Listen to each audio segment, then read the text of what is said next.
Tiba-tiba muncul Mang, sosok perempuan pakai kebaya kebaya adat Sunda Mang, kebaya ijo, pakai apa, sanggul lah gitu ya Mang, kayak adat Sunda aja Mang gitu.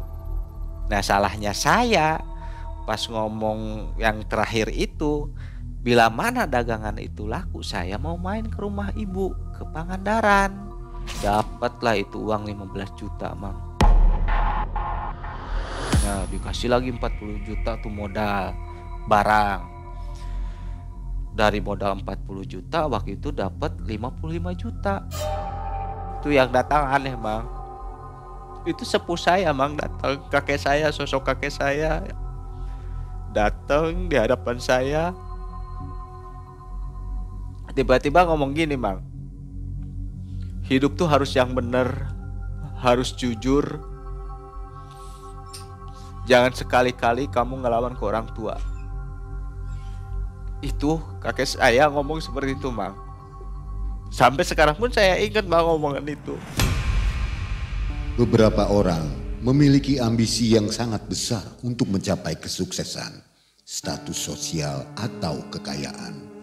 Ketika usaha-usaha konvensional tidak membuahkan hasil, dorongan untuk mendapatkan kekayaan dengan cepat dapat membuat mereka tergoda untuk mengambil jalan pesugihan. Walau berat, risiko ini ditempuh oleh Kang Uus.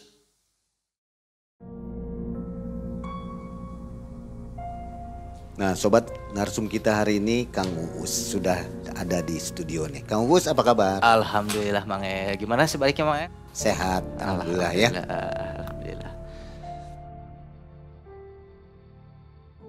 Assalamualaikum warahmatullahi wabarakatuh. Waalaikumsalam warahmatullahi wabarakatuh.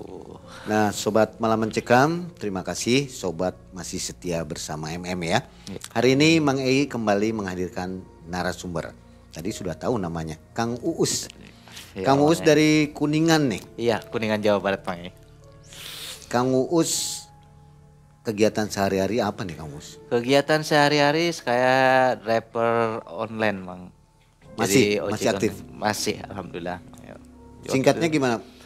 Bangkrut gitu? Jadi bangkrut Mang Jadi bangkrutnya gini jalan ceritanya. Pas waktu itu tuh di tahun 2023 tuh lagi boomingnya keripik kaca Mang di Kuningan itu. Teman ngajak kerjasama, ayo Us kita kerjasama bareng. Oh disitulah awal mula utang ya dari kebangkrutan itu. Iya. Oke, nanti diceritakan setelah ini ya. Iya. Nah sobat malam mencikam, semoga sobat semua selalu dalam keadaan sehat walafiat dan dilimpahkan rezeki ya. Amin. Saatnya kita nonton kisah dari Kang Uus. Jangan kemana-mana, malam mencekam, semakin malam semakin mencekam. Ini dia Kang Uus. Halo sobat malam mencekam senusantara. Buat sobat yang memiliki kisah nyata mistis dan ingin menjadi narasumber, sobat bisa mengirim DM Instagram ke Malam Mencekam Official atau langsung hubungi WhatsApp admin di nomor 08233 929 1177. Tentunya akan ada apresiasi dan merchandise eksklusif dari Malam Mencekam. Mang Ei tunggu sekarang juga ya. Jadi awal ceritanya gini Mang, saya sampai terlibat ke dalam dunia pesugihan itu ya pertama karena faktor ekonomi dan juga kelilit hutang Mang. Seperti itu.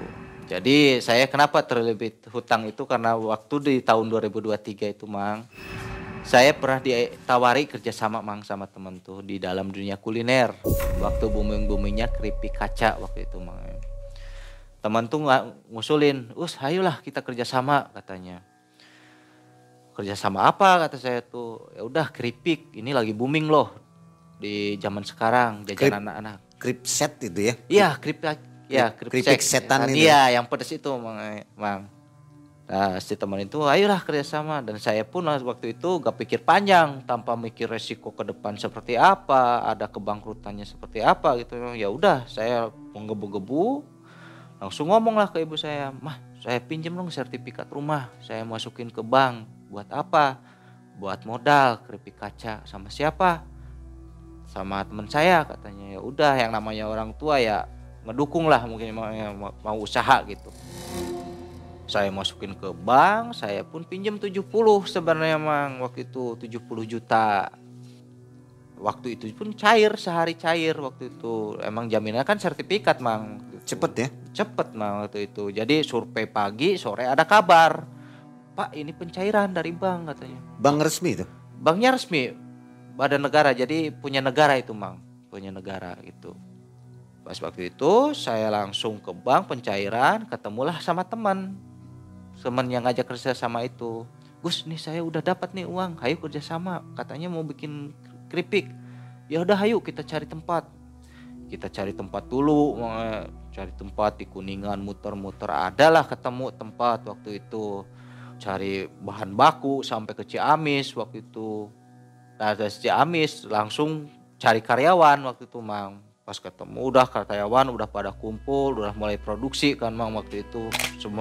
Seminggu udah jalan. Saya pun sama teman saya pun itu langsung order ke pasar-pasar, ke market-market, ke pusat oleh-oleh di Kuningan Mang, coba orderin itu.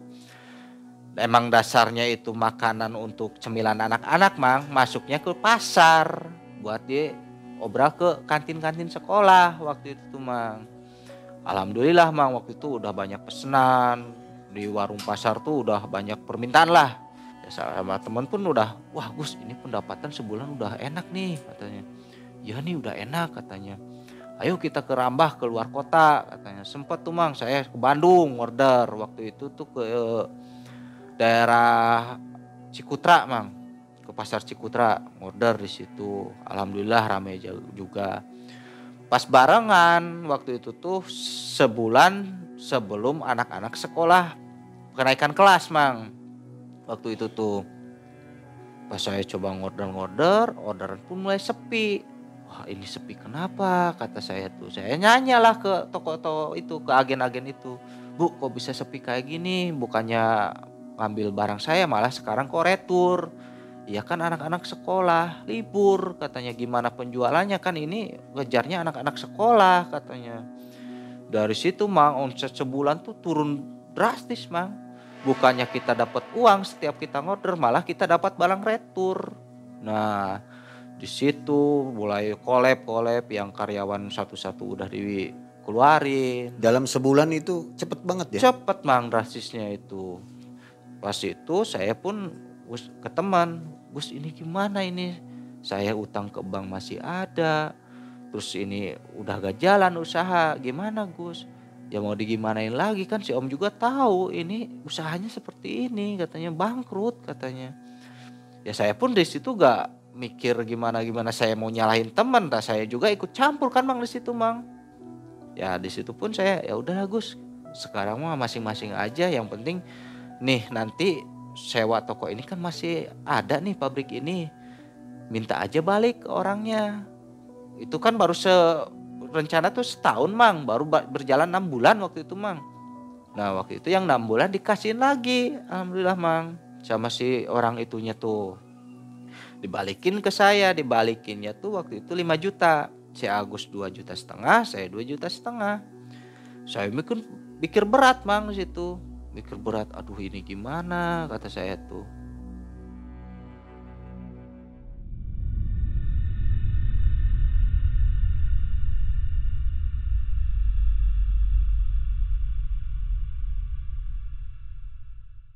Tadi kan minjamnya 70 juta. Iya. Itu Mang. habis semua ya? Habis Mang ke situ. Untuk usaha semua? Iya untuk usaha semua situ. Nggak ada yang dipakai untuk konsumtif, nggak ada? Nggak ada. Pokoknya semua barang aja semua. Pikirnya barang aja. Itu bahan bakunya pun kita belanja tuh sehari tuh sampai 3 truk, 2 truk itu Mang. Seharinya itu. Kripca mentahnya tuh dari Ciamis. Masuk aja ke modal itu. Sedangkan kan yang di awal cerita itu saya ngorder tiap hari, bukannya ngeluarin barang yang bagus, malah saya nerima retur. Kalau retur itu kan otomatis kita harus ganti yang baru Mang. Nah di situ saya tuh mikir berat, aduh ini pakai usaha apa kata saya tuh, kalau misalnya pakai modal lagi gak mungkin gitu ya. Ya saya beranikan diri, ya udah saya ambil motor tuh Mang, motor baru. Saya kasihin DP tuh yang 2,5 juta itu. Nah saya kasih DP itu motor keluar waktu itu. Pas waktu keluar motor ya otomatis kan harus saya mikir ke bank kan, otomatis harus dibayar Mang nih. Gak mau tahu per bulan tuh harus masuk kan. Itu waktu itu cicilan hampir 3 juta Mang, 3 jutaan. Nah saya di situ bawa motor baru lah keliling, ketemu teman tuh teman SMP Mang. Bos ada lowongan kerja nggak? Kalau mau mah udah daftar aja online katanya di Cirebon. Kalau mau mah hayu saya anter. Ya udahlah hayu anter saya kata saya tuh. Nah dari situ Mang saya diantar ke kantor online itu, saya bikin akun, barulah saya di situ terjun ke dunia online Mang gitu. Jadi Gojek gitu. Iya jadi Gojek, terjun ke dunia online, berjalan 2 bulan ya alhamdulillah Mang ada aja rezeki. Saya tuh bingung, ini surat udah datang gimana kata saya tuh. Nggak ketutup ya? Gak ketutup Mang, ya emang sehari-harinya dapat 70-100 untuk biaya makan aja Mang gitu. So zaman sekarang kan 100.000 berapalah sekarang itu emang dapat apa gitu. Bukannya saya gak ngehargain uang gitu. Nah, saya pun mikir, aduh ini gimana ngelamun aja sendiri. Pas ngelamun sendiri, saya tuh ketemu teman di ojek pangkalan namanya Andi. Dia tuh ngomong, ini bos keripik kok sekarang jadi narik online katanya. Usaha saya lagi collab kata saya tuh. Sedangkan nih saya hutang numpuk nih Di, saya bisa bantu saya enggak? Maksudnya gimana katanya. Bisa cariin orang pinter enggak kata saya tuh. Orang pinter seperti apa ya dukun kata saya tuh. Saya pengen kaya kata saya tuh. Kaya sih bukan buat sombong, saya pengen nutup utang aja udah cukup kata saya tuh. Aduh kamu berat banget katanya. Jangan deh kalau misalnya itu jangan sampai kayak gituan. Nanti ada tumbal katanya. Udah dul saya gak mikir tumbal-tumbal, saya siap sendirilah yang nyari tumbal gitu Mang. Dari situ saya ngomong, ada sih tapi jauh itu di Cirebon katanya gitu. Nah saya pun ngomong ke si Andi, ya udah antar saya Di ke sana katanya gitu. Terus si Andi ngomong, ya udah jangan sekarang mah sayanya ada perlu katanya, kalau mau besok. Tapi kamu pikir-pikir dulu di rumah, jangan sampai kamu nyesel akhirnya katanya. Ya Di saya pulang katanya, saya pulang Mang. Pulang itu Mang jam 6 malam lah. Saya gak bisa tidur, gak bisa apa, mikir aja. Sedangkan ya surat dari bank tuh udah datang gitu, ini besok udah mentok. Dan saya tuh ngomong ke istri saya, Mah ini dari bank gimana? Ya saya juga udah bingung katanya gitu.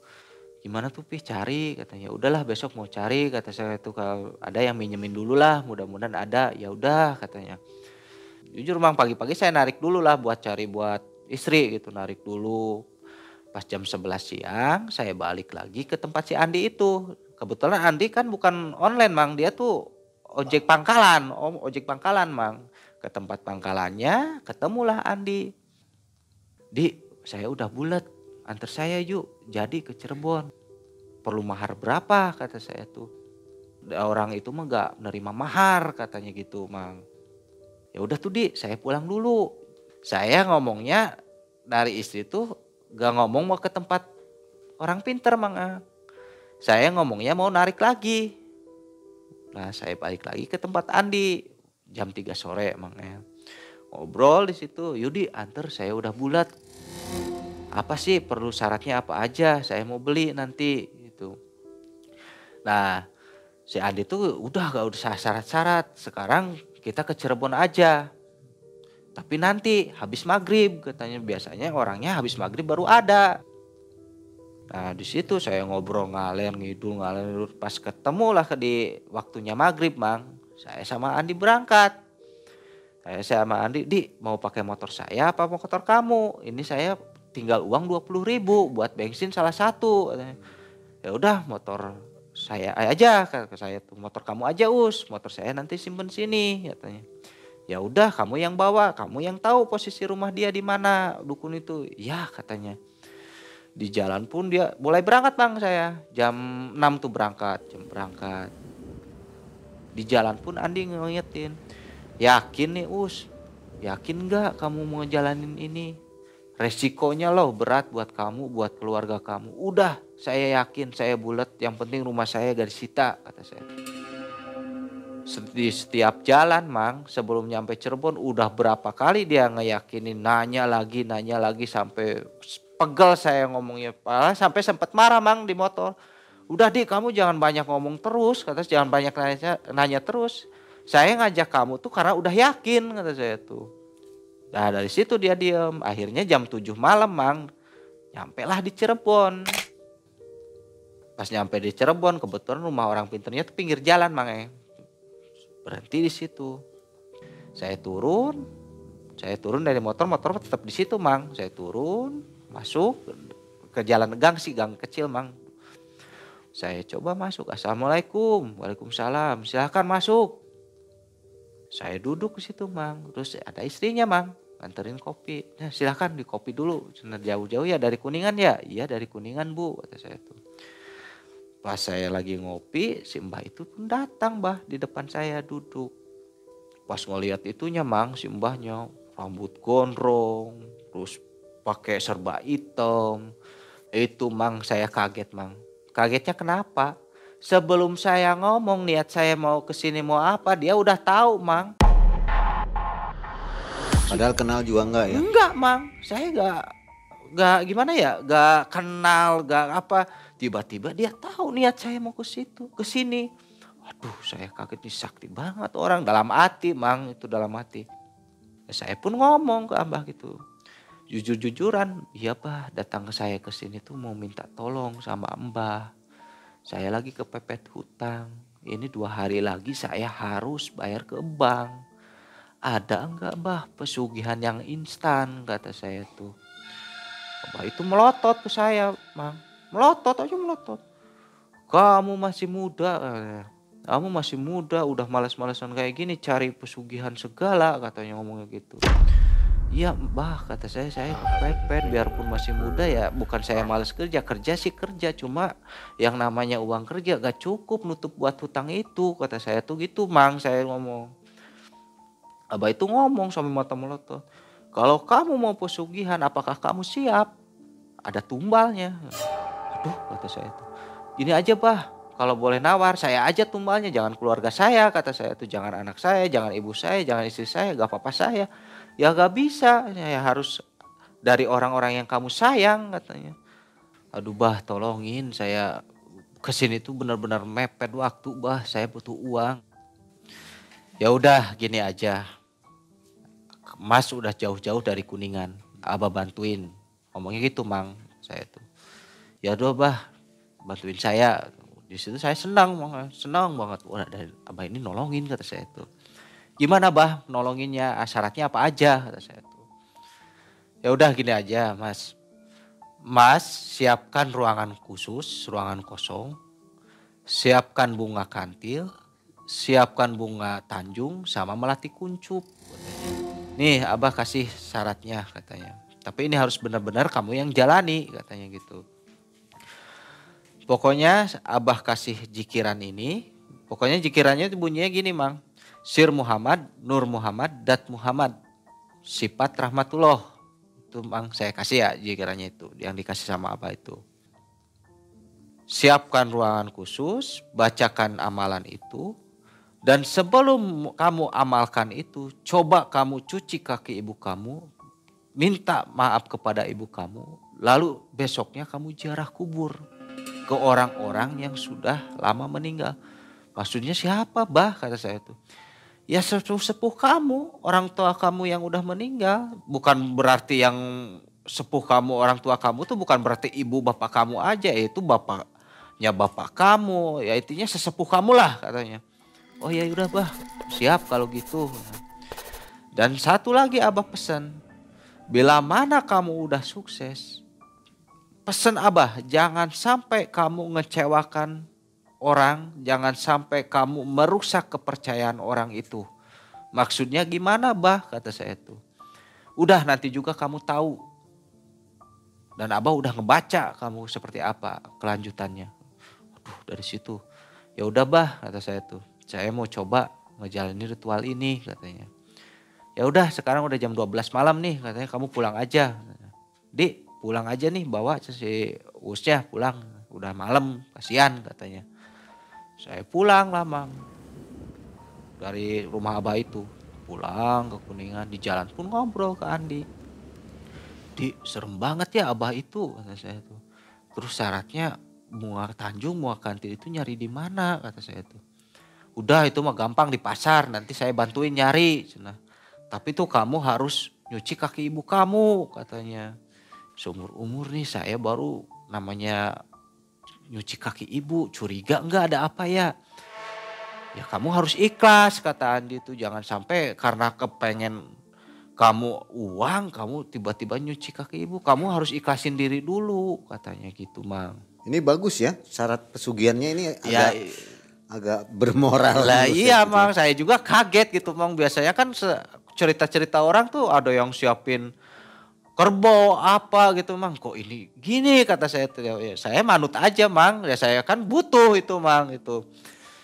Datang ke rumah sekitar jam 2 pagi itu Mang, istri nanya, "Dari mana? Kok yang namanya narik kan biasanya jam 6 jam 7 udah di rumah, ini kok sampai pagi kayak gini baru pulang?" kata istri itu. "Ya nanti cerita deh di dalam," kata saya, "jangan dulu ribut, malu sama tetangga," kata saya itu. Pas masuk ke dalam, ngobrol di situ sama istri.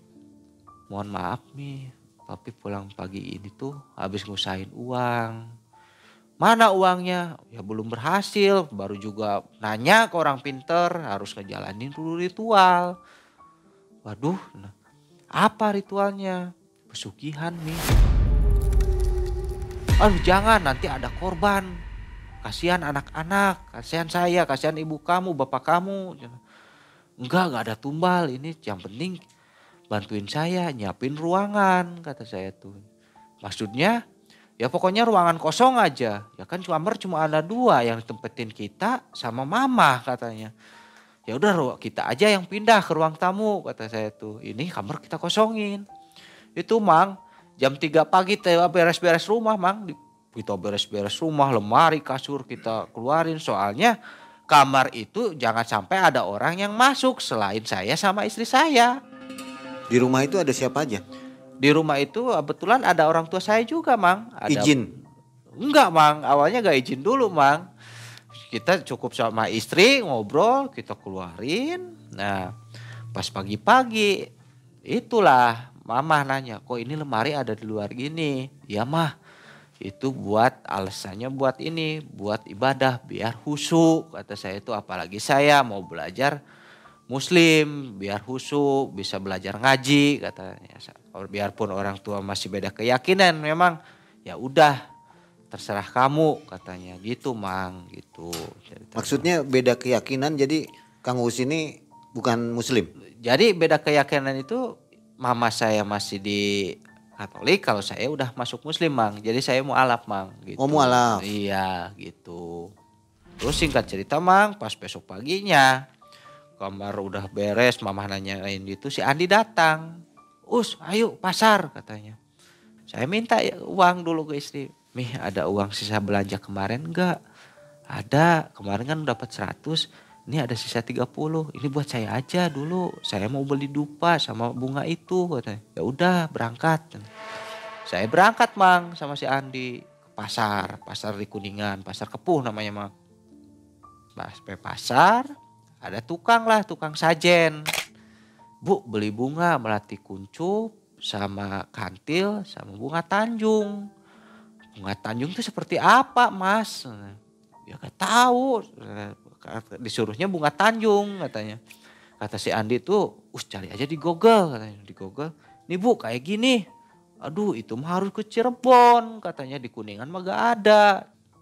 Nah dari situ Mang, bunga kantil udah dapet, bunga bunga melati udah dapet, tinggal bunga Tanjung. Bunga Tanjung adanya di pasar Cirebon. Saya ngejar ke Cirebon sama Andi. Ya Andi saking kasihan sama saya pun gak ngasih bensin ke dia, dia antar sama dia. Saya puter-puter Cirebon, dapatlah di pasar Kanoman waktu itu Mang bunga Tanjung itu. Nah habis dapat semuanya, saya komunikasi sama si Mbah itu. "Mbah, saya udah dapat nih Mbah, bunga Tanjung bunga kantil, terus gimana?" "Ya udah, nanti malam jam 9 kamu ritual. Tapi pesan Abah udah semua belum? Cuci kaki ibu kamu." "Aduh belum Mbah, nanti paling pulang dari sini. Tapi jangan sampai kamu kepaksa. Harus benar-benar ikhlas," katanya gitu. Iya bah, nanti pulang dari Cirebon kata saya tuh. Pulang,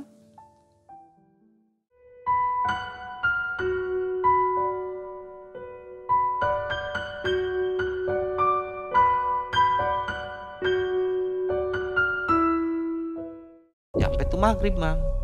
Aduh ini udah nyampe kata istri, nih Mi udah dapat bunganya. Terus gimana ritualnya? Nanti nunggu jam 9 katanya. Cuma ini PR papi harus cuci kaki mama. Tapi gengsi kata saya tuh. Ego mang, namanya anak laki-laki kan emang ego gitu, gengsi. Udah jangan dulu kalau gengsi, kan kata mbahnya juga jangan ada dasar paksaan. Ya udahlah ngomong gitu. Saya tuh ngebohong ke si mbahnya itu bah. Bah saya udah cuci kaki ibu saya. Alhamdulillah ngomongnya gitu. Padahal mungkin dia udah tahu ya bah saya bohong gitu. Alhamdulillah cina ngomongnya. Pas teng jam 9 malam, saya tuh WA lagi. Abah ini udah jam 9 malam. Ya udah kamu masuk kamar, ambil wudhu dulu. Keadaan suci katanya gitu. Saya ambil wudhu, pas ambil wudhu saya masuk kamar. Nyalain dupa mang, dupa bunga udah ada di piring itu mang. Saya tuh cikir itu. Pas cikir baru hitungan 70 atau 80 mang, saya ingat saya. Dari belakang tuh, duk, duk, duk. Waduh ini bunyi apa kata saya tuh. Pikiran saya gak kemana-mana ya, yang penting saya fokus dapat uang aja malam itu mang. Dok, dok, makin kenceng. Pas saya nengok, itu mang, sumpah mang, pertama seumur hidup saya ngalamin hal mistis yang kayak gitu. Bulunya tuh mang kayak sapu lidi, mata merah ngelihat ke saya. Gak pandang bulu mang, saya langsung lari keluar buka kamar meluk istri saya. Mih ada hantu kan saya tuh. Hantu apa? Pokoknya berbulu, pokoknya hitam kayak gitu. Aduh jangan sugesti cina. Ayo kita nengok. Pas nengok sama istri saya. Gak ada apa-apa kata saya tuh. Langsung saya komunikasi lagi sama Abah. Abah mohon maaf. Kok yang datangnya makhluknya serem ya bah. Katanya gak ada apa-apa. Ya itu yang nanti bakal ngasih duit. Kenapa kamu lari? Katanya pengen duit katanya gitu. Ya bah tapi makhluknya serem. Ya udah besok lagi coba ngomongnya gitu. Pas malam keduanya mang, saya pun nyoba lagi mang. Ambil wudhu lagi biasa. Pas malam kedua saya masuk. Saya wirid lagi mang.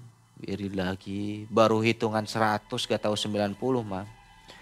Tiba-tiba gordeng mang kebuka. Biar kebuka. Itu yang datang aneh mang. Itu sepuh saya mang datang. Kakek saya, sosok kakek saya. Datang di hadapan saya. Tiba-tiba ngomong gini mang. Hidup tuh harus yang benar. Harus jujur. Jangan sekali-kali kamu ngelawan ke orang tua. Itu kakek saya ngomong seperti itu mang. Sampai sekarang pun saya ingat mang omongan itu. Dan di situ pun saya tetap ngelanjutin itu. Cuma saya jawab, iya bah, mohon maaf kata. Punten kata orang Sunda, punten bah. Emang hirup loba salah gitu, loba dosa bah. Pas habis ngomong ngingetin saya, dia pun hilang lagi mang. Seperti apa penampakan kakeknya itu? Kakek saya aja mang, coba Bajunya bentuknya itu kayak cahaya mang. Cahaya mau ngewujud mang, ngewujud. Tapi itu datangnya di samping saya. Di samping saya mang. Coba itu ngingetin, hidup yang jujur, jangan ngelawan orang tua, hidup yang benar. 3 pesan itu mang, sampai saya ingat sampai sekarang. Beliau menghilang, saya pun keluar. Nangis pada waktu itu sama istri. Kok yang datangnya kakek nih kata saya tuh. Kok bukan makhluk yang mau nganterin uang, kok kakek. Sampai ngingetin gini kata saya tuh. Coba kamu WA lagi si mbahnya katanya, abahnya. Saya pun WA. Bah, kok yang datang sepuh kata saya tuh. Kakek saya. Ya makanya abah tuh nyuruh ke kamu. Kamu ziarah kubur. Kamu cuci kaki ibu kamu, itu kuncinya katanya. Dari situ Mang, besoknya saya jarah kubur. Yang tadinya saya gengsi, saya cuci kaki ibu saya deket istri saya. Saya minum airnya itu. Saya minta maaf, mama pun gak doakan. Banyak-banyak rejeki katanya. Nah, dari situ yang tadinya hati emosi, amarah, hilang aja, plong, plong aja, plong. Pas malam ketiganya, saya lanjut lagi ritual. Tapi saya ngomong dulu, Bah ini malam ketiga dan ini pun malam terakhir. Saya harus bayar ke bank. Ini udah 3 hari bah, tapi belum ada hasil. Insya Allah Abah doakan di sini. Silahkan kamu masuk, ambil wudhu, kamu zikir yang ikhlas. Kunci zikir itu adalah ikhlas katanya. Kalau udah ikhlas rezeki pun akan datang. Soalnya rezeki pun sama seperti bayangan kamu. Semakin kamu lari, bayangan kamu pun seikut lari. Tapi kalau kamu duduk tenang, bayangan pun akan ikut tenang di situ. Dari situ Bang saya pun masuk kamar. Pas masuk kamar malam ketiganya, wirid lagi saya. Pas hitungan ke 100, pas mau terakhir, tiba-tiba datang Bang kereta. Kerenceng, kerenceng, kerenceng. Saya pikir kan di Kuningan emang ada kereta kuda ya Bang. Cuma kan itu di kota-kota aja, gak mungkin ke pelosok gitu. Kerenceng, kerenceng, aduh ini kereta kata saya tuh. Pikiran saya sih gak sampai ke kereta, mungkin ini kucing tetangga yang pakai kalung yang kerincing-kerincing itu Bang. Nah, suaranya makin keras kata saya tuh. Pas saya zikir, pas mau terakhir tiba-tiba ada angin. Angin masuk Bang. Suasana kamar gelap itu. Gelap Bang, gelap. Cuma yang kelihatan itu tinggal dupa aja, nyala dupa Bang. Angin masuk di depan saya. Tiba-tiba muncul Mang sosok perempuan pakai kebaya adat Sunda Mang, kebaya ijo, pakai sanggul lah gitu ya Mang, kayak adat Sunda aja Mang gitu. Dia tuh ngomong, ada apa? Manggil saya. Dari kejadian yang pertama saya ketemu genderowo, yang kedua sampai ketemu istilahnya sepuh saya, yang ketiga ini saya beraniin ngomong. Ya ibu, atas izin Allah saya memanggil ibu, saya minta rejeki sing agung kepada ibu. Atas izin Allah semoga ibu mau memberikan kepada saya. Akhirnya dia cuma gak ngomong apa-apa Mang, cuma ngeliatin saya, cuma ngangguk gini, pergi lagi Mang.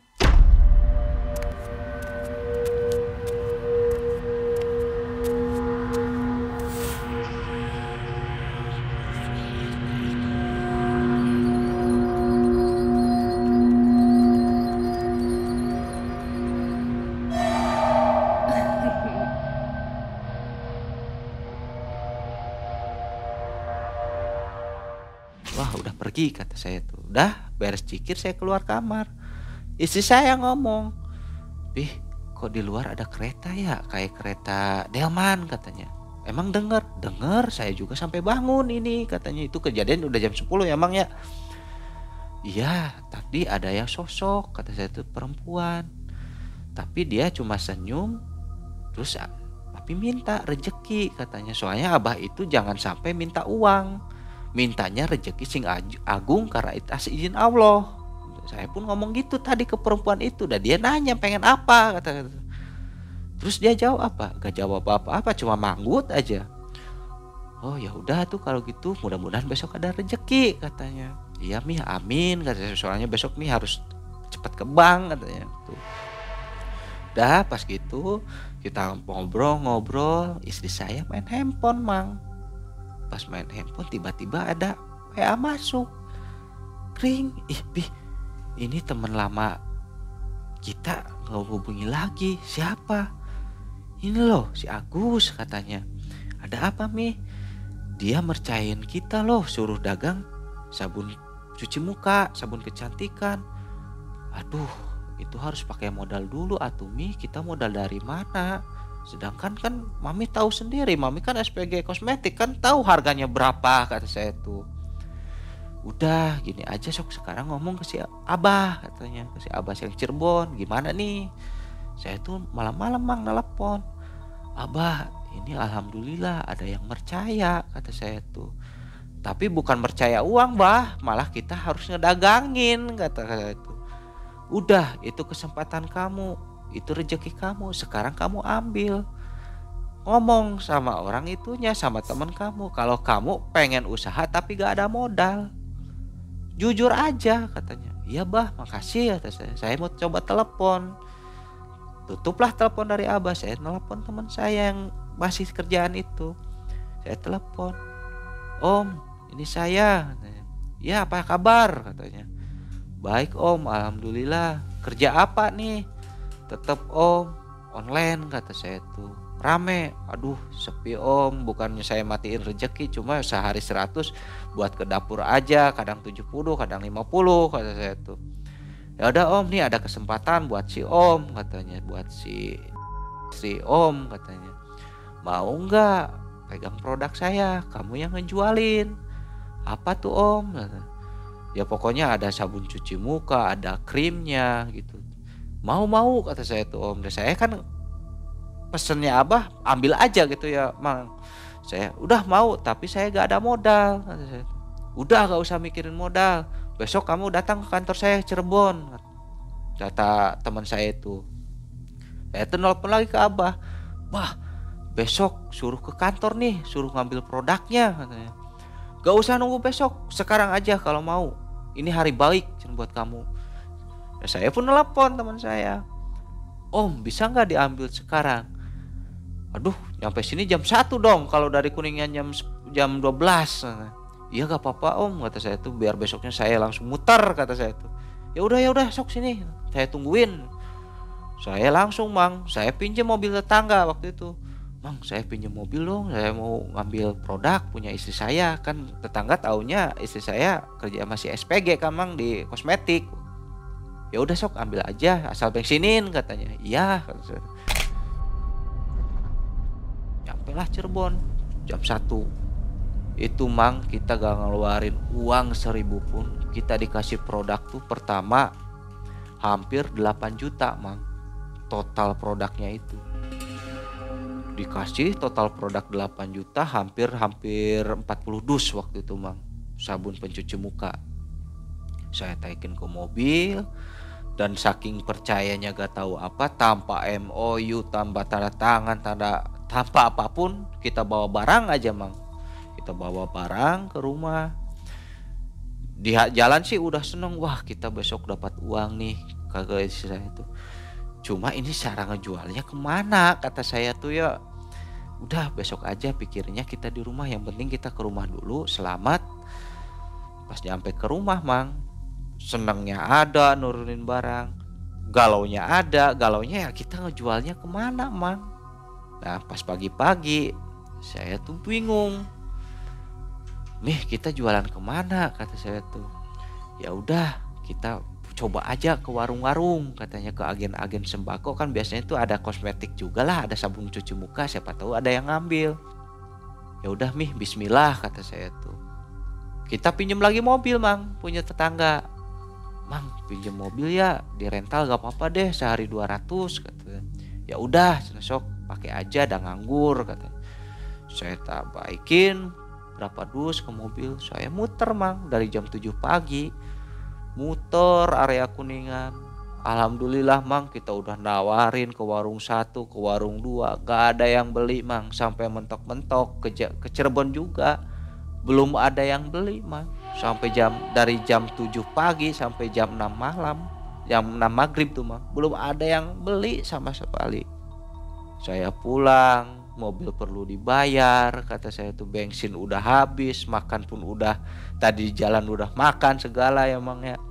Saya pun bingung lagi. Saya tuh nyampe rumah istirahat, nganterin mobil sambil ngomong besok mau order lagi. Padahal gak tahu tuh besok order kemana, uangnya nanti sekalian, kata saya tuh ke yang punya mobil. Padahal itu posisi bingung Mang, bingungnya besok mau kemana gitu, mau lempar barang itu. tiba-tiba Abah nge-WA duluan. Gimana Mas, dagangannya rame? Kita udah usaha Bah, tapi satu pun gak ada yang beli. Ya udah, wirid lagi malam ini. Setiap hari pokoknya kalau bisa, jangan sampai kamu bolong-bolong wirid itu. Iya Bah, kata saya. Jam 9 lagi saya wirid lagi, wudhu lagi, masuk kamar, wirid lagi, zikir. Datang lagi Mang, sosok perempuan.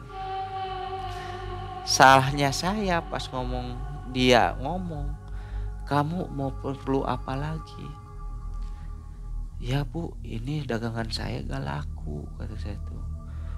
Bila mana dagangan saya laku, saya pengen nanti main ke rumah ibu ke Pangandaran, kata saya tuh.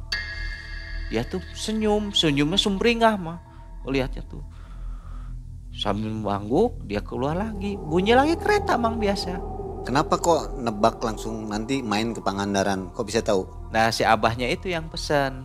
Jadi kalau suatu saat datang makhluk, maupun itu sosok Bunda Kandita ataupun apa, jangan sampai menjanjikan sesuatu kepada dia, gitu Mang. Nah salahnya saya pas ngomong yang terakhir itu, bila mana dagangan itu laku, saya mau main ke rumah ibu ke Pangandaran, gitu Mang. Besoknya saya muter lagi Mang. Pas muter di Kuningan belum ada yang beli. Pas nyampe ke Cirebon, adalah tokonya kecil Mang, kecil banget. Ada orangnya, Mas, ini saya mau nawarin sabun cuci muka. Produk apa sih? Kata saya tuh. Ada yang ukuran berapa mili, yang 50 mili, yang 100 mili, ada lengkap, kata saya tuh. Udah ini bukan warung saya, di sini juga saya lagi ngorder, katanya. Kalau misalnya harga masuk, ayo kita ngobrolnya ke rumah, katanya. Saya pun diajak Mang ke rumah dia, ke daerah Sumber waktu itu Mang. Pas ngobrol di sana, harganya masuk Mang. Ya udah, barang yang di mobil kamu turunin semua. Ya saya turunin Mang. Dapatlah itu uang 15 juta Mang. Modalnya 8 juta tuh Mang. Kita dapat uang 15 juta Mang. Totalnya 15 juta. Iya, waduh, senang banget tuh di situ Mang. Berarti 7 juta ya? Iya, 7 juta keuntungannya. Saya pun pulang sama istri. Nih, ini udah dapat nih. Ya udah, storin aja yang itu. Sekalian minta barang lagi. Iya, tuh kalau gitu saya storin yang 8 juta, yang 7 juta Mang. Sakingnya tadinya gak pegang duit Mang, seneng gitu ya. Beli ini, beli itu, sampai beli handphone, beli apa. Nah, si Abah itu ngomong, nge-WA duluan. Gimana, rame ya hari ini? Alhamdulillah rame. Utamakan yang lebih penting dulu, bayar hutang-hutang kamu, bayar modal kamu. Iya Abah, saya udah bayar. Padahal bayar hutangnya baru ke bank aja, yang ke perorangan belum Mang waktu itu. Saya ngebohong lagi di situ sama istri. Saya setor yang 8 juta yang punya produk, sambil bawa lagi Mang waktu itu, bawa lagi sampai 40 juta yang keduanya Mang. Nah dikasih lagi 40 juta tuh modal barang. Saya orderin lagi, dibeli lagi Mang sama orang itu.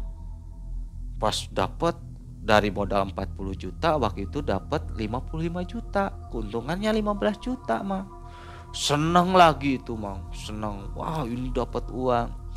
Yang saking dapat uangnya itu ya kita gak mikir bayar utang, yang penting seneng dulu Mang. Kita beli ini, beli apa gitu, yang barang-barang gak penting lah Mang. Makan yang enak segala, yang wah lupa pokoknya gitu Mang.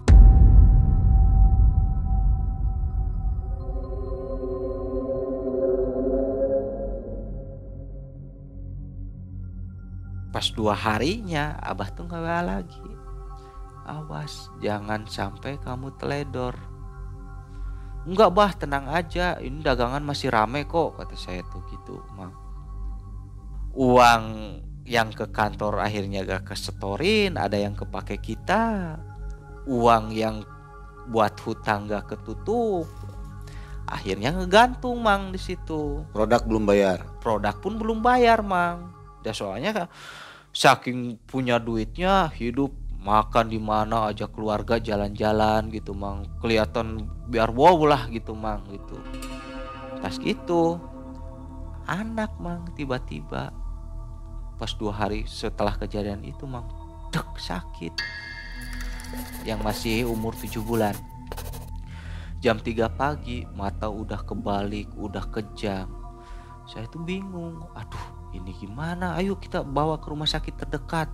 Saya bawalah mang ke rumah sakit terdekat. Tapi itu mang di luar logika mang. Saya pun bingung, perawat pun yang di IGD bingung mang. Sampai datang ke IGD yang harusnya diimpus tuh mang 15 kali suntikan jarum impus mang, gak ada yang masuk sama sekali mang. Sampai di tangan udah 5, di sini 5, di kaki 5, gak ada yang masuk sama sekali mang. Saya pun makin bingung, bahkan sampai perawatnya ngomong, Pak tolongin sebisa-bisa Bapak, coba Bapak ngaji ataupun ya baca surat Yasin lah, bantu kami, kata si perawat itu. Akhirnya ada ibu mertua saya, ya udah saya baca Yasin aja. Baca Yasin mang. Jam 3 pagi dibawa ke IGD, jam 6 pagi baru bisa masuk jarum impusan itu satu. Itu pun lewat belakang mang. Lewat belakang, lewat punggung gitu mang. Masih bayi ya? Masih bayi mang, masih bayi. Nah pas gitu saya heran, kok ini aneh ya sakitnya ya. Pas udah tenang lah, maksudnya tenang tuh udah masuk ruangan gitu ya, udah masuk impusan.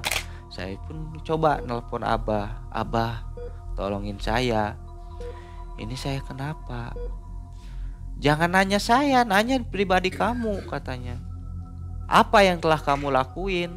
Apa yang kamu telah janjiin, katanya gitu mang. Ya saya mikir, apa ya yang saya telah lakuin, kata saya tuh.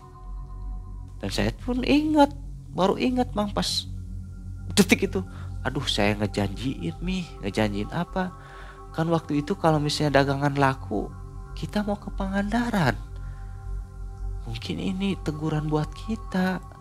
Terus kita kurang jujur juga, jualan udah laku, setor kita belum. Mungkin ini teguran buat kita, kata saya tuh. Iya ya Pi, katanya. Kata istri saya tuh sambil nangis. Terus gimana? Ya udah, yang penting anak sehat dulu lah, kita jangan mikir-mikir kemana-mana. Nah dari rumah sakit itu mang jikiran bolong-bolong, 3 hari mang dirawat. Akhirnya pulang. Telepon lagi, abah anak udah sehat. Iya bah, saya punya janji sama ibu, kalau saya dagangannya laris, saya mau ke Pangandaran, tapi saya belum nepati. Akhirnya anak saya. Ya makanya itu, abah udah wanti-wanti dari awal, ketemu kamu pun udah wanti-wanti. Jangan sampai ngerusak kepercayaan orang, jangan sampai kamu ingkar janji sama seseorang. Maupun sama orang, maupun sama makhluk halus, itu janji kamu, katanya. Ya bah, tolong saya, malam ini saya mau berangkat. Anak baru keluar rumah sakit, mang, saya udah bawa itu ke Pangandaran sama ibu saya, sama istri saya, sama anak saya. Saya bawa ke Pangandaran jam 9 malam, mang, nyampe ke Pangandaran. Gak inget mau nginep di mana, yang penting saya masuk dulu ke pantai, saya bawa bunga, saya wirid itu, mang, di pantai itu. Jam 9 saya wirid di pinggir pantai, mang, di depan ada bunga tuh. Di tempat wisatanya? Di tempat wisata, mang. Banyak orang di situ? Kebetulan lagi sepi. Kebetulan waktu itu hari Senin, mang. Jadi sepi pengunjung. Pas datang ke situ juga kan jam 9 malam. Saya parkir mobil, saya ke sana pinggir pantai jalan kaki. Saya sila. Saya zikir itu, wirid itu. Dari tengah-tengah ombak, mang. Ombak tuh kayak mau nerekam saya gitu, mang. Kayak mau nerekam saya. Tadinya saya jaraknya iso ombak sampai 10 meter, ini sampai ke dada saya, si ombak tuh nyampe, mang. Bunga yang sini langsung ke bawah. Saya pun kaget. Yang dari wiridan itu harus 150, saya pun lari, mang.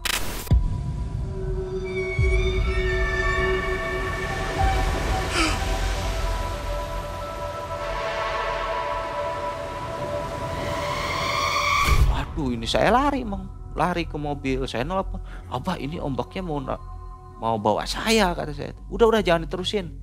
Kalau kamu mau nerusin nanti aja di rumah katanya. Sekarang terserah kamu mau pulang langsung apa mau nginep dulu.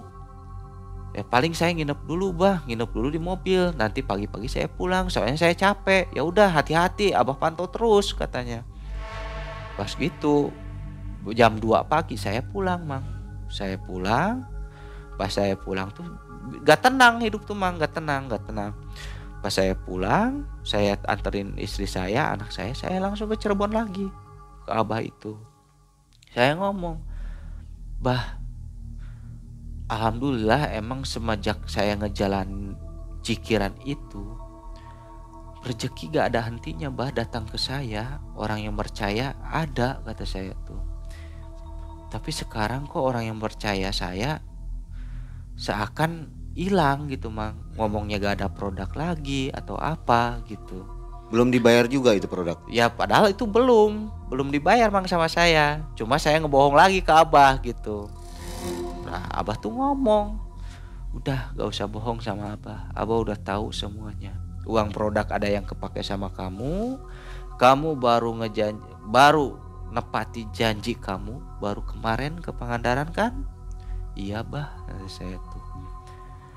Terus gimana bah? Ya udah, itu resiko kamu sekarang. Aduh bah, gak bisa kayak gini dong bah kata saya tuh. Terus ini hutang produk tetap di saya, hutang ke bank terus gimana lagi kata saya tuh. Ya abah udah capek nolongin kamu katanya gitu. Abah udah ngasih itu kamu gak jalan dengan benar ya akhirnya seperti ini katanya. Ya bah tolongin sekali lagi kata saya tuh. Saya janji akan rubah tapi jangan sampai kayak gini lagi kata abah. Ya udah sok saya tolongin lagi tapi jangan sampai kayak gini lagi. Ini terakhir buat kamu katanya. Aduh kata saya. Ya udah bah. Yang penting saya hirbut normal lagi kata saya tuh. Hutang ketutup kata saya tuh. Nah akhirnya pulang lagi dari Cirebon mang. Saya ngejalani zikir itu, wirid itu tiap malam. Dan akhirnya mang, suatu ketika nih ya mang, saya udah ngejalani itu. Posisi istri saya kan lagi hamil mang. Waktu itu hamil lagi mang. Usia anak saya yang kedua itu kan 7 bulan. Usia kandungan saya itu, istri saya itu udah 3 bulanan. Biasa lagi lah mang, zikir lagi, ngojek lagi biasa gitu. Setiap hari dapat rezeki. Nah akhir-akhir kemarin yang paling saya rasain tuh mang di 2024 ini bulan Agustus, usia kandungan istri saya tuh udah 7 bulan mang. Saya pun ke rumah sakit dan awalnya pun cuma wajar lah kalau mau yang bengkak-bengkak waktu hamil kan itu wajar ya mang ya. Dari situ kok istri saya makin beda, napasnya sesek, terus makannya makin bengkak-bengkak gitu mang. Saya khawatir, saya sedangkan punya uang 500.000 waktu itu mang. Ya udah Mi, kita ke rumah sakit aja. Kalau bismillah aja yang penting kamu selamat kata saya tuh. Gak usah mikirin uang ada 500.000. Saya pun pesen Grab mang. Waktu itu pesen Grab, datanglah Grab. Saya ke rumah sakit, datang ke IGD. Pas datang ke IGD, dokternya datang ke saya. Mas, ini harus ada tindakan lanjut katanya. Maksudnya tindakan lanjut seperti apa dok? Ini harus dioperasi katanya. Kalau gak dioperasi salah satunya lewat. Gak tahu anak yang dikandung ataupun istri saya. Saya pun nanyain kok bisa gitu. Iya mas, soalnya istri mas tuh udah paru-paru terendam sama ada jantung, penyakit jantung katanya. Jadi gak bisa tuh si janin itu dibesarin di dalam kandungan. Jadi itu harus diangkat katanya.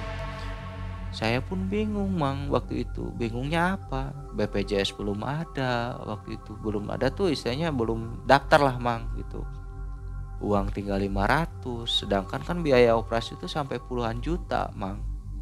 Saya gak mikir gimana-gimana. Yang penting waktu itu istri saya selamat. Saya pun langsung konsul sama saudara saya yang kerja di rumah sakit. Wah, bisa enggak kalau dioperasinya nanti nunggu seminggu. Kalau misalnya seminggu kan saya bisa daftar dulu BPJS. Kalau udah aktif BPJS baru tindakan operasi. Ya udah nanti Wak coba konsul dulu ke dokter kandungannya katanya. Ya tuh Wak, Itu posisi udah masuk di ruang inap ya Mang, dirawat di inap gitu, rawat inap di rumah sakit itu. Pas besok paginya saya datang, "Us, mohon maaf nih," kata dokternya, "gak bisa ditunda-tunda, harus hari ini operasi." Saya pun di situ bingung Mang. Uang tinggal 500.000, sedangkan biaya operasi harus ada uang jutaan kan Mang waktu itu. Pas panik dari masalah biaya, panik dokter datangnya kayak gini, "Ayo Mas, sekarang harus tindakan operasi malam ini, kalau enggak anak kamu, istri kamu yang lewat." Aduh, ya udah Bang, waktu itu saya gak pandang bulu, gak pandang apa ya, saya langsung ke ruang perawat, tanda tangan itu ya saya gak mikir nanti biaya dari mana, tanda tangan aja Mang. Pas tanda tangan, jam 7 ada jadwal operasi Mang. Istri saya tuh tanda tangan jam 5, jam 7 ada jadwal operasi. Saya tuh bingung, saya nelpon lagi ke Abah, "Abah, istri saya harus operasi, saya pegang uang 500.000. Saya harus gimana Abah? Abah bisa nolongin saya enggak?" katanya. Abah itu ngomong, "Daripada kamu nanti pas di ruang operasi ngelamun, kamu jikir itu, nanti rezeki kamu akan datang," katanya. "Tapi dari mana Bah secepat ini?" kata saya tuh. "Yang kemarin juga saya harus produk," kata saya tuh. "Ini istri saya harus dioperasi, ya mungkin nanti ada 2 hari buat perawatan. Dari 2 hari itu saya cari uang kemana?" kata saya tuh. "Udah yakin ikhlas," katanya, "Abah di sini bantu." Pas istri saya masuk ke ruangan operasi, saya jikir Mang, jikir itu sampai bahkan yang harusnya 150 sampai beres operasi ada 1 jamnya, gak tahu 140, gak tahu berapa, saya lewatin terus aja 140 wirid itu Mang. Pas istri saya keluar, anak saya keluar, ya anak saya kan prematur Mang, waktu itu baru 7 bulan, dan saya pun bapaknya gak bisa lihat, gak bisa megang. Kalau lihat ya bisa gitu Mang, gak bisa megang, harus dipindahin ke ruangan khusus gitu Mang. Anak saya pindah ke ruangan khusus, istri saya ke ruang rawat inap lagi. Istri saya sih posisi waktu itu masih setengah sadar Mang, masih setengah sadar. Ya intinya harus dioperasi kan dibius emang ya, masih setengah sadar. Saya ke situ, istri saya meskipun baru beres operasi, dia sempat ngomong, "Pih, biaya dari mana?" "Udah tenang," kata saya tuh. Tenang-tenang tuh saya pengen nenangin istri saya, padahal posisi saya juga gak tenang Mang waktu itu. Gak tenangnya cuma pegang uang 500.000 waktu itu Mang.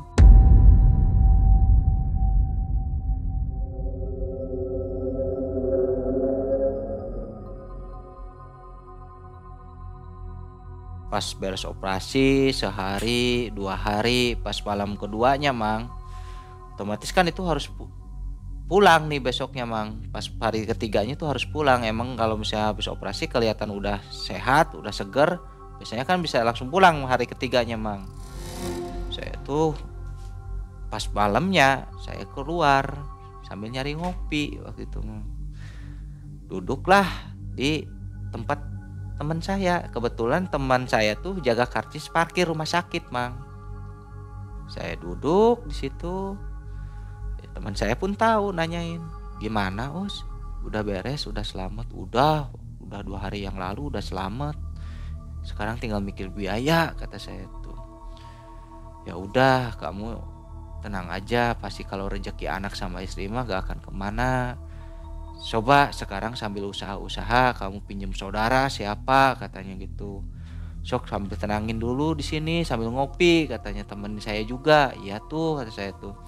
Saya pun ya disebut tenang gak tenang ya Mang, saya tuh duduk di jalan Mang, parkir ya, di deket pos parkir gitu. Posisi saya duduk tuh kaki saya telunjur ke jalan sambil saya wiridan yang dari Abah itu. Pas saya duduk sambil ngopi, saya wirid juga. Tiba-tiba ada motor Mang datang. Kalau gak salah waktu itu Supra Mang. Nah pas motor datang ngelindas kaki saya. Aduh, kok ini motor ngelindes saya, kata saya tuh. Si bapaknya ngeliatin saya gak bisa marah, bahasa marahnya saya kaget mang, tiba-tiba kaki dilindas gitu ya. Nah saya pun udah, motor itu pergi masuk ke rumah sakit. Saya pun nyamper ke teman saya yang di pos jaga karcis itu. Gus, saya dilindas, kata tuh, sama motor yang masuk tadi. Waduh, itu kode alam nih Us. Nah, maksudnya kode alam apa, kata saya tuh. Kita pasangin tuh plat nomornya, katanya. Tadi ngelihat gak plat nomornya? Kalau gak salah 1970 Gus, kata saya tuh. Ya udah, siapa tahu ada rezeki kamu, katanya. Saya pasangin ya. Ini ada 1.000 katanya di situ saya, katanya. 1.000 ya? Iya, 1.000 perak bang waktu itu. Pakai uang dia juga ya? Iya, di situs dia mang waktu itu. Ya emang dia tuh pemain mang gitu. Itu kan main togel ya? Pemain gitu. Pas gitu ya udah terserah, tapi kalau kalah ya itu resiko kamu, kalau menang ya kalau mau nolong saya itu rezeki saya, kata saya tuh. Ya udah tenang, katanya. 1970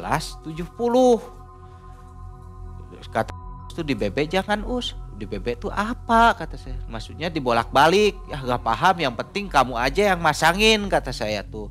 Saya mah ya gak tahu, kata saya. Dia yang masangin mang, lurus 1970 dipasang 1.000. Ya saya pun udah dia pasang, udah tenang, udah masuk, tinggal nunggu aja, kalau rezeki kamu ya kamu dapat.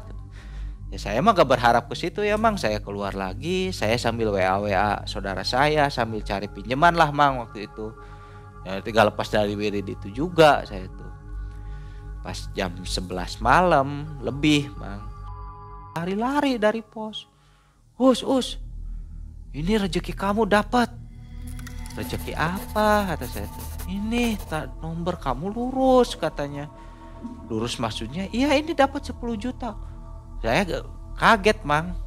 Wah yang benar kamu Gus. Iya kita tarik aja nih Us. Nah ya tariknya gimana? Ya udah nanti saya tarik aja, di withdraw ngomongnya gitu. Dia ketik 10 juta tuh mang, ditarik semua. Dia gak ngambil 100 pun, ditarik semua. Gak ada potongan ya? Gak ada mang, utuh gitu. Pas waktu itu tuh, pas udah ada tulisan tarik, withdraw, saya ngomong, ini kapan ketariknya? Oh biasanya 30 menit Us, ini bisa keambil di ATM, nanti kita ngambil, tenang aja. Oh ya udah, alhamdulillah, kata saya tuh, saya ketolong sama ini, kata saya tuh. Saya pun di situ senangnya ada mang, harunya ada. Saya pun ngomong ke si Abah, takutnya disalahin. Nanti biaya keluar rumah sakit hasil gini. Saya pun ngomong ke Abah, Bah mohon maaf, rezeki ada malam ini, cuma ini hasil dari togel. Apakah boleh Us gunain buat nebus istri? Mas udah itu gunain aja. Rezeki pun kita gak tahu datangnya dari A, dari B, dari C. Yang penting niat kamu, uang itu digunain untuk nyelamatin istri kamu. Mau uang haram mau apa itu, yang penting niat kamu selamat untuk istri kamu, bayar biaya operasi istri kamu. Oh ya Bah, kalau udah ada izin Abah, kata saya tuh. Saya balik lagi jam 12 malam, udah masuk. Belum Us, tenang, ini kok lama, katanya. Saya pun di situ bingung mang, aduh ini dibayar enggak, sampai kan pas denger 10 juta itu mang, teman-teman yang parkirnya pada nyamperin mang, awas hati-hati nanti gak dibayar cuma ngomongnya. Saya senangnya ada, takutnya ya kalau gak dibayar saya cari pinjaman kemana mang, harapannya cuma itu gitu. Ya itu pas udah jam 1 jam 2 saya sampai melek ya, tetap saya wirid terus, nemenin saya, teman-teman parkirnya nemenin sampai jam 6 pagi belum ketarik itu mang, si uang itu. Jadi si balik lagi ke situs itu mang, susahnya minta ampun. Pas kata udah tenang aja, sok sekarang kamu masuk dulu, dari semalam kamu belum masuk, tengok istri kamu.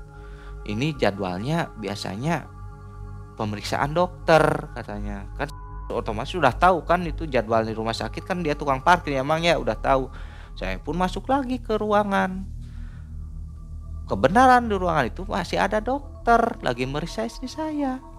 Pak, istri Bapak boleh pulang. Sekarang siap-siap aja, urus-urus pembayarannya, administrasinya pembayarannya diurus-urus dulu, katanya. Ya dok, kata saya tuh. Ke istri saya udah ngeliatin saya, uang dari mana? Katanya.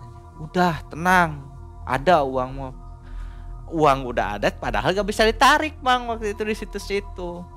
Itu kejadian jam 10 pagi kan Mang ya. Saya samperin lagi, udah ketarik belum? Ini saya lagi chatting nih sama adminnya, mudah-mudahan jam 11 masuk katanya. Oh ya udah tuh. Saya nunggu jam 11 belum masuk juga. Nah, saya masuk ke ruangan lagi.